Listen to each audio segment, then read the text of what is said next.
అఖిల భారతీయ విద్యార్థి పరిషత్ ఏబీవీపీ హుస్నాబాద్ శాఖ ఆధ్వర్యంలో హుస్నాబాద్ బీసీ సంక్షేమ హాస్టల్లో మనోజ్ మరియు ఆనంద్ అనే ఇద్దరు విద్యార్థులు నిన్న పురుగుల మందు తాగి ఆత్మహత్య యత్నానికి పాల్పడడంతో ఆ యొక్క విద్యార్థులకు న్యాయం చేయాలని డిమాండ్ చేస్తూ ఏబీవీపీ ఆధ్వర్యంలో అంబేద్కర్ చౌరస్తాలో ధర్నా నిర్వహించడం జరిగింది।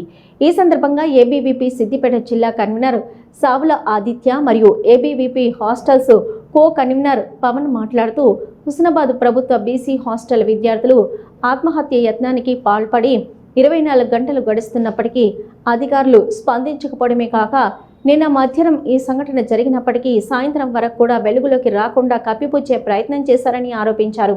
విద్యార్థుల జీవితాలతో చెలగాటమాడుతున్న అధికారులపై విచారణ జరిపించి కఠిన చర్యలు తీసుకొని విధుల్లో నుంచి తొలగించాలని డిమాండ్ చేస్తుందని అన్నారు। భవిష్యత్తులో మళ్లీ ఇలాంటి సంఘటనలు పునరావృతం కాకుండా కఠిన చర్యలు తీసుకోవాలని డిమాండ్ చేశారు। లేని ఎడల నియోజకవర్గ విద్యార్థుల ఆగ్రహానికి గురికాక తప్పదని హెచ్చరించారు। ఈ కార్యక్రమంలో నగర కార్యదర్శి భీమగోని చరణ్, నగర ఉపాధ్యక్షులు రాజు, రాహుల్, నగర సంయుక్త కార్యదర్శి అంచి, వేణు విద్యార్థులు పాల్గొన్నారు। విద్యార్థులతో